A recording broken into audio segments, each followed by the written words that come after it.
नमस्कार दोस्तों, आप सभी का स्वागत है हमारे इस चैनल धर्म ज्ञान स्पिरिचुअल पर। दोस्तों, यदि आप भी अपनी लाइफ में कुछ नया सीखने की चाह रखते हैं तो इस चैनल को अभी सब्सक्राइब कर लें। दोस्तों, पितृपक्ष का आरंभ हो चुका है। पितृपक्ष में पितरों की आत्मा की संतुष्टि के लिए और उन्हें प्रसन्न करने के लिए दान, पुण्य, श्राद्ध, तर्पण, पूजा पाठ किए जाते हैं, जिसे पितृ खुश होकर अपनी संतान को आशीर्वाद देते हैं। हमारे हिंदू धर्म में मृत्यु के बाद मृत व्यक्ति का श्राद्ध, पिंडदान तथा दर्पण आदि कार्य करना बहुत जरूरी माना गया है। माना जाता है कि यदि मृत व्यक्ति का श्राद्ध तथा पिंडदान न किया जाए तो उस व्यक्ति की आत्मा को मोक्ष की प्राप्ति नहीं होती है। पितरों को प्रसन्न करने के लिए सबसे जरूरी चीज है श्रद्धा से पितरों को कुछ अर्पित करना ही श्राद्ध कहलाता है। बिना श्रद्धा के दिया हुआ श्राद्ध पितरों को प्राप्त नहीं होता। अगर श्राद्ध पितरों को प्राप्त नहीं हुआ तो उनकी आत्मा को संतुष्टि नहीं मिलती है और नहीं उनका आशीर्वाद श्राद्धकर्ता को प्राप्त होता है।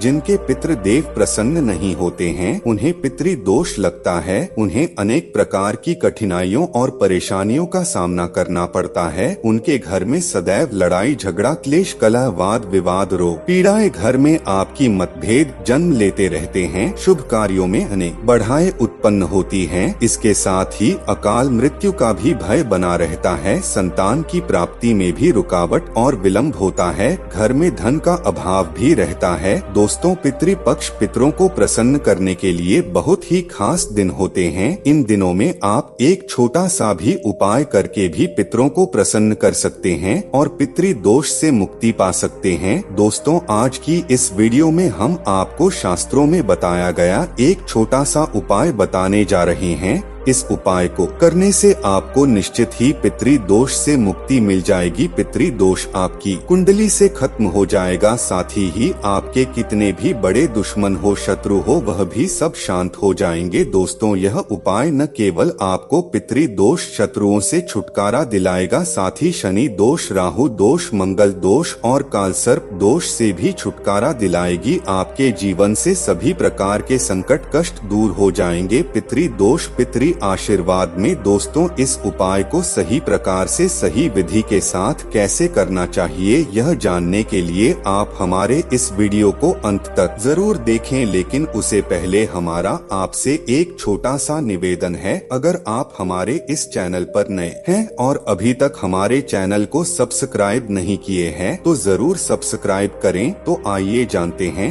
इस उपाय के बारे में। दोस्तों, इस उपाय को आप पितृपक्ष में किसी भी दिन कर सकते हैं। पितृपक्ष 14 अक्टूबर 2023 शनिवार के दिन समाप्त होंगे। उसे पहले आप यह उपाय कर सकते हैं, लेकिन पितृपक्ष के दौरान शुक्रवार, शनिवार और अमावस्या के दिन इस उपाय को अवश्य ही करना चाहिए। यह उपाय करने से पहले आप स्नान आदि करके स्वच्छ वस्त्र धारण करें। इसके बाद आप अपनी रसोई घर की साफ सफाई करें। फिर आप स्वच्छ जल से आटा गूंदे। एक बात का ध्यान रखें कि आटा आपको बिना नमक मिर्च के ही गूंदना है। आटा गूंदने के बाद आप सबसे पहले रोटियां बनाएं। दोस्तों, आपको एक बात बता दे कि हमेशा भोजन बनाते समय, खाना बनाते समय सबसे पहली रोटी गाय माता के लिए बनानी चाहिए। गौ माता के लिए रोटी बनाने के बाद ही आप अपने परिवार के सभी सदस्यों के लिए रोटी बनाएं। जब परिवार के सभी सदस्यों के लिए रोटी बन जाए तब आप आखिर में मोटी लोई ले। मोटी लोई का मतलब है कि आप जब पूरे परिवार के सदस्यों की रोटी बनाने के लिए जितना आटा लेते हैं उसे थोड़ा ज्यादा आटा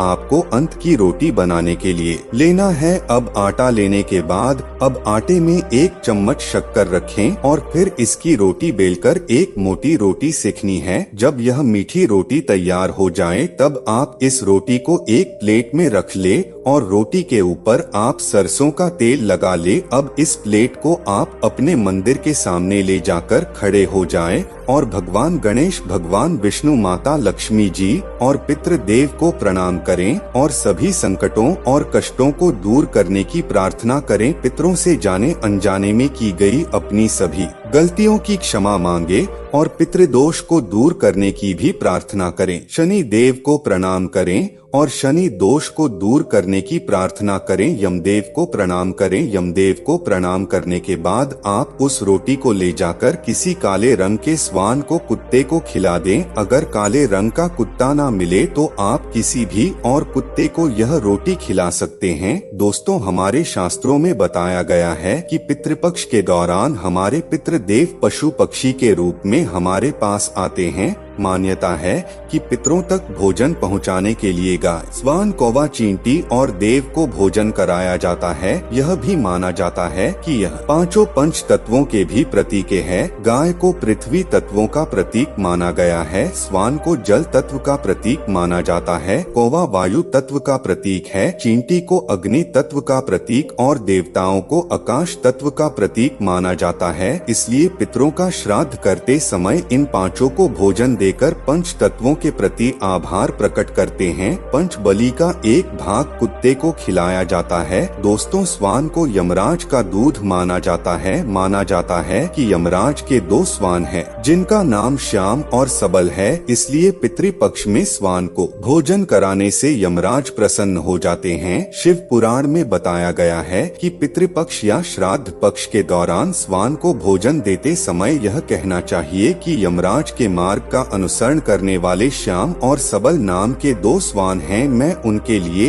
यह भोजन का भाग देता हूँ, वह कृपया इस भोजन को ग्रहण करें। दोस्तों, आपको यह बोलने के बाद ही श्वान को भोजन कराना है। श्वान को रोटी देने के बाद आप हाथ जोड़कर श्वान को प्रणाम करें, यमराज को प्रणाम करें और काल भैरव भगवान को भी प्रणाम करें। श्वान को काल भैरव महाराज का भी सेवक माना जाता है। श्वान को भोजन कराने से भैरव महाराज प्रसन्न हो जाते हैं और हर संकटों से अपने भक्तों की रक्षा करते हैं। जो लोग पितृपक्ष में श्वान को भोजन कराते हैं उन्हें शनि देव का भी आशीर्वाद प्राप्त होता है और शनि दोष से भी मुक्ति मिलती है। शास्त्रों में कहा गया है कि पितृपक्ष के दौरान पितरों की आत्मा की शांति के लिए, पितृदोष से मुक्ति पाने के लिए, पितरों की प्रसन्नता और संतुष्टि के लिए श्वान को मीठी रोटी जरूर खिलाएं। ऐसा करने से पितृदेव प्रसन्न होते हैं और उनका आशीर्वाद प्राप्त होता है और पितृदोष से भी राहत मिलती है। दोस्तों, श्वान को भोजन कराते समय इस बात का भी विशेष ध्यान रखें। आप हो सके तो पितृपक्ष में दोपहर के समय यानी कि दोपहर के 12 से 1 बजे के बीच में ही आप श्वान को भोजन कराना, क्योंकि यह समय पितरों का समय होता है। इस समय पर श्वान को भोजन कराने से पितृदेव बहुत जल्दी प्रसन्न हो जाते हैं। दोस्तों, श्वान को इस तरह से भोजन कराने से सभी तरह के संकट और कष्ट दूर हो जाते हैं।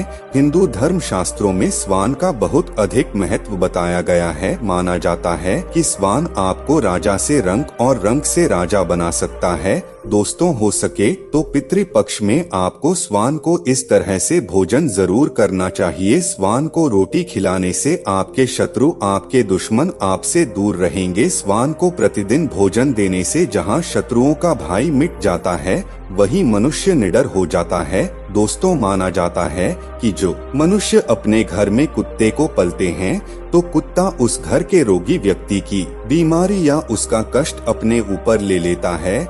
जब आप श्वान को भोजन कराएंगे तो आपको इस खास बात का भी विशेष ध्यान रखना चाहिए। आपको कभी भी श्वान का अनादर नहीं करना चाहिए। जैसे कुछ लोग होते हैं जो रास्ते पर चलते वक्त कुत्तों के ऊपर पत्थर फेंकते हैं या फिर अपने घर में कुत्ते पालते तो है लेकिन उन्हें लात से मारते हैं। ऐसा आपको भूलवश भी नहीं करना चाहिए। जो मनुष्य ऐसा करता है उसे यमराज और काल भैरव महाराज के क्रोध का सामना करना पड़ सकता है। आपको आपके जीवन में बहुत से संकट और कष्टों का भी सामना करना पड़ सकता है, तो कृपया आप ऐसा बिल्कुल भी ना करें। दोस्तों, आज के लिए बस इतना ही आशा करते हैं आपको यह जानकारी अच्छी लगी होगी। अगर अच्छी लगी हो तो वीडियो को लाइक करें, अपने मित्र परिवार के साथ शेयर करें और कमेंट में हर हर महादेव जय पितृदेव अवश्य लिखें। साथ ही चैनल को भी सब्सक्राइब करें। आप सभी का बहुत बहुत धन्यवाद।